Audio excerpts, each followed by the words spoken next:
Hello guys, तो आपका स्वागत है मेरे चैनल रिव्यू फ्रॉम अकला में। हम आज बात करेंगे कैन में, जिसका भी एपिसोड 2 आया है, जिसका नाम है jujutsu Kaisen the killing game part 1। इसके डायरेक्टर का नाम है गोशो जोनो शोता और इसके स्टूडियो का नाम है मप्पा। तो इसका भी एपिसोड 2 आया है, तो हम बात करते हैं इसकी स्टोरी की। इसकी स्टोरी चालू होती है कि फुशिगिरो कहीं जा रहा है और सीन चेंज होता है। शो होता है कि चोजो और नायोया की फाइट हो रही है, जिसमें चोजो बहुत मार खा रहा है। तो वहाँ चोजो फैसला लेता है, वो अपनी स्किल और ऊपर लेके जाएगा और वो उसको काउंटर करने ही वाला होता है कि नायोया उसे मार के उससे थोड़ा दूर भाग जाता है, जिसमें शो होता है कि अब उसके खून बहने लगा है और हमारे नायोया को एहसास होता है कि वो जीत जाएगा। पर तभी चोजो यूज करता है अपनी एक भयंकर स्किल, जिससे वहां पे खून की सुनामी आ जाती है और बाद भी वो हल्का सा डैमेज हो जाता है। उसे एहसास होता है कि वो ज्यादा दूर भाग नहीं पाएगा क्योंकि उसके पैर भारी हो गए हैं। और फिर चोजो कहता है मैं तुम्हें मार दूंगा, पर तभी भी नायोया अपनी टेक्निक फिर यूज करता है। उसके पास फास्ट आ रहा होता है, पर चोजो के पास उसका भी प्लान है। उसने अपनी सबसे खास स्किल यूज का नाम है सुपर नोवा, और उससे वो उसे हरा देता है। और जब मारने जा रहा होता है तभी यूता की एंट्री होती है, उसे एक पंच में ही हरा देता है। और फिर वो उसके बाद नायोया को हील करता है, कहता है जाके उनसे कह दो कि मैंने मार दिया है यूजी इतादोरी को।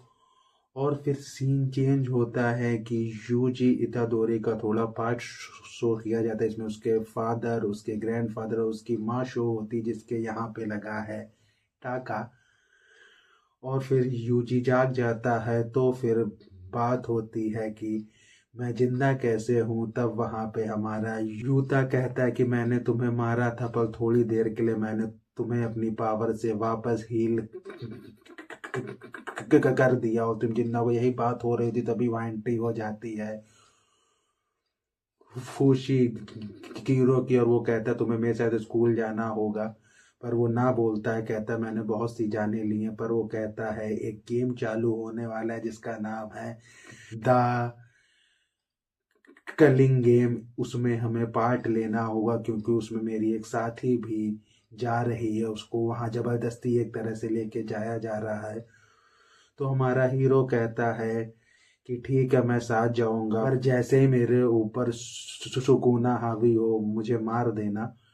और उसके बाद आगे उन लोग जाते हैं जहाँ उनकी मीटिंग होती है माकी से। उनसे उनकी बात होती, फिर उनका प्लान होता है कि उन लोग वहाँ कैसे जाएंगे। पर चोजो कहता है कि मुझे रास्ता मालूम है। फिर उन लोग जाते हैं जहाँ पे उनकी मीटिंग होती है टेंजन सामा से, और एपिसोड यहीं खत्म हो जाता है। बात करते हैं इसकी रिव्यू की। जो एपिसोड 2 आया है, जब ये चालू होता है जोजो और ना बोया का, वो बहुत ही अच्छा था। ये दोनों के दोनों साइड के कैरेक्टर हैं, पर इनके फाइट सीन में उन्होंने बहुत ध्यान दिया और इनका फाइट सीन इतना अच्छा था कि आपको कहीं बोरिंग फील नहीं होता कि इस फाइट सीन को फालतू में लोग खींच रहे हैं। इस फाइट सीन की नीड नहीं थी। ये फाइट सीन अपनी टाइमिंग वर्थ करता है और आपको कहीं बोरिंग फील नहीं होता और आपको अच्छा ही फील होता है।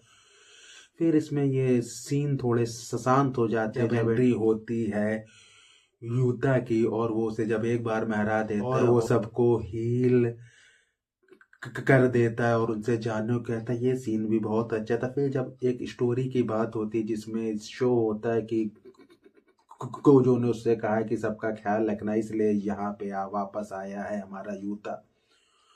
ये सीन भी अच्छे थे। इसमें एक अच्छा सा सीन शो हुआ है, मतलब जो आपस में छोटी मोटी डील होती है या फिर वापस जाने की बात होती है, वो भी कहीं आपको वियर्ड फील नहीं होता। वो ऐसा लगता है इसकी नीड थी। ये सब अच्छे से जा रहा होता है। फिर उन लोग जब लास्ट में उनकी मीटिंग होती है टेंजन सामा से, वो वहाँ तक भी सीन बहुत अच्छा लगता है, कहीं आपको बोरिंग फील नहीं होता। और इसमें थोड़ा इन्होंने जोजो का कॉमिक वे भी डाला है, वो भी काफ़ी ठीक है। अच्छी चीज़ शो हुई है कि यूजी इटाडोरी का पास्ट की उसकी माँ के यहाँ स्टिचेस के मार्क है, यानी वो भी वही है जो इस पूरे सीरीज का मेन है विलन। ये भी वही थे, उसने जब अपनी बॉडी चेंज की तो वो उसकी माँ की बॉडी में पहुंचा था, और इससे मालूम चलता है ये उसका पूरा प्लान था 100-500 साल का। इसलिए ये सीन बहुत अच्छे फील होते हैं, और इनमें ये शो हुआ कि इनका प्लान है कि हम कैसे बाहर लेके आए सातोरू को, ये सब भी उन लोग जानना चाहते हैं, इसलिए वो वहाँ गए हैं। और इसमें हर चीज़ अच्छी शो हुई है, कहानी ठीक से जा रही, कहीं आपको 20 मिनट फालतू फील नहीं होता, आपको कहीं भी फील नहीं होता। इन्होंने एक सीन भी फालतू में इसमें डाल दिया है, पर उसके बाद भी जब इनकी बात होती है थोड़ा ऐसा फील होता है कि यार फालतू में बात हो रही, पर लास्ट में आपको एहसास होता है उस बात की नीड थी। तो अगर मैं इसे रेट दूं 10 में से 8 दूंगा मैं, क्योंकि फाइट सीन बहुत अच्छा था, कहानी अच्छी जा रही, हर चीज़ ठीक से हो रहा, पर थोड़ी देर के लिए ऐसा फील होता है कि यार इन चीज़ों की नीड नहीं थी। पर अगर वैसे देखा जाए ये भी एपिसोड बहुत अच्छा था, तो हम इसी के साथ रिव्यू ख़त्म करते हैं। Bye bye.